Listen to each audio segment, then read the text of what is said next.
বিয়ের অনুষ্ঠানে একা একা বসে আছি আমি। প্রচণ্ড বিরক্ত হচ্ছে আমার। আমার অনেক বিরক্ত লাগছে। আমি আগে থেকে জানতাম এখানে এসে একা একা বসে থাকতে হবে, তাই আসতে চাই না আমি। কিন্তু মায়ের পীড়াপিড়িতে আসতে বাধ্য হয়েছি। এইবার আমার পরিচয়টা দেওয়া যাক। আমি তানভীর, এবার অনার্স ফার্স্ট ইয়ারে পড়ি। যাই হোক, এবার গল্পে ফেরা যাক। তারপর আমি কোনো কাজ না পেয়ে ফেসবুকে লগ ইন করলাম। লগ ইন করে দেখি অনলাইনে সুবর্ণা। ওহ, আপনাদের বলতেই ভুলে গেছি, সুবর্ণা হচ্ছে আমার গার্লফ্রেন্ড। তারপর আমি সুবর্ণাকে মেসেজ দিলাম। কি করো জানো?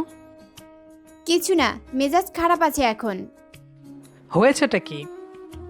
কথা বলবা না। ওকে। ওকে মানে কি? তুমি তো বললাম কথা বলতে না। তাই বলে আমার সাথে কথা বলবা না?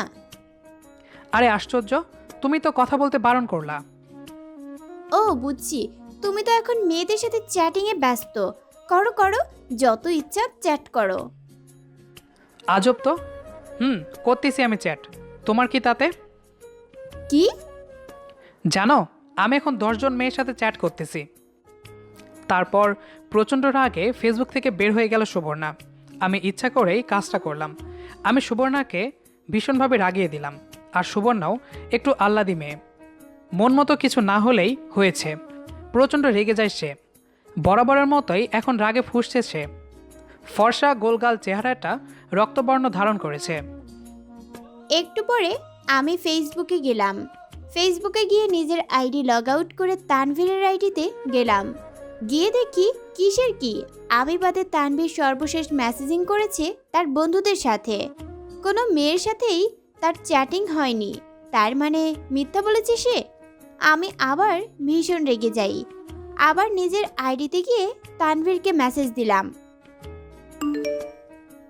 আমার সাথে মিথ্যা কথা বললা কেন? তার মানে তুমি আমার আইডিতে লগ ইন করেছিলে? ছি ছি, না বলে আমার আইডিতে যাও, লজ্জা করে না তোমার? কি? এত কি কি করো কেন? তোমার সাথে কথা নাই। আরে আজব। তারপর আর রিপ্লাই দিল না সুবর্ণা। রেগে মেগে ফেসবুক থেকে বের হয়ে গেছে সে। সুবর্ণা আবার অনলাইন করে দেখে আমি একটা লাভ স্টোরি পাঠিয়েছি। নায়ক যথারীতি আর্মি অফিসার। আচ্ছা, তুমি এত আর্মি আর্মি করো কেন গল্পে? Any problem? মানে কি? মানে হচ্ছে আমার গল্পের প্লটের সাথে আর্মি অফিসাররা বেশ খারাপ যায়, তাই ওভাবে দেই। আমি ওভাবে কল্পনা করে লিখতে পছন্দ করি। না, তুমি এভাবে বলো নাই। মানে? তুমি প্রথমে অন্যভাবে বলেছো। আরে আজব। কি আজব? তুমি নারায়ণগঞ্জের মেয়ে তো একটু বেশি সন্দেহপ্রবণ, সবসময় একটু বেশি বুঝো। তোমার সাথে আর কথা নাই আমার। উফ, কিছু হইলেই খালি কথা নাই বলে গান শুরু করে দেয়। এটা আবার কি স্বভাব, হ্যাঁ? তুমি কি বিয়েতে গেছিলে? হুম। তাহলে তুমি ভালো করে মোরগ পোলাও খাও, তাহলে যদি মাথায় একটু বুদ্ধি হয়। আর তুমি বসে বসে মুড়ি খাও। এরকম মেসেজ দেখে আবার রেগে গেল সুবর্ণা। এবার আর কোনো কথা না বলে সোজা আইডি ডিঅ্যাক্টিভ করে বের হয়ে গেল সে। পরের দিন বিকালে পার্কে বসে আছি আমি। গত রাতে সুবর্ণাকে প্রচণ্ড রাগিয়ে দিয়েছি আমি, যে কারণে মেয়েটা প্রথম প্রথম আমার ফোনও ধরেনি। মোবাইলের মেসেজে অনবরত সরি বলার পরে একবার ফোন ধরেছিল। ফোনেও অনেকবার সরি বলেছি, কিন্তু সুবর্ণা কোনো কথা বলেনি। তাই তাকে বিকালে এখানে আসতে বলেছি। যতই কথা না বলুক, আমি জানি সুবর্ণা না এসে পারবেই না। যথাসময়েই সুবর্ণা এসে হাজির। আমাকে দেখেই সুবর্ণার সাথে সাথে মুখ ঘুরিয়ে নিল। সুবর্ণার এরকম অবস্থা দেখে আমি একটা মুচকি হাসি দিলাম। রাগলে সুবর্ণাকে দেখতে বেশি সুন্দর লাগে, তাই আমি ইচ্ছা করেই সুবর্ণাকে রাগাই। আর আমি ভালো করে জানি সুবর্ণার রাগ কি করে ভাঙাতে হয়। তাই আমি পকেট থেকে কিটক্যাটের একটা বড় প্যাকেট বের করে বললাম, ভেবেছিলাম তোমাকে দিব, কিন্তু এখন এটা দেওয়ার জন্য মনে হয় অন্য একজন মেয়ে খুঁজতে হবে। কি? চোখ পাকিয়ে কথাটা বলল সুবর্ণা। এটা আমার জন্য আনুনি? এনেছিলাম তোমার জন্যই, কিন্তু তুমি তো নিতে চাও না।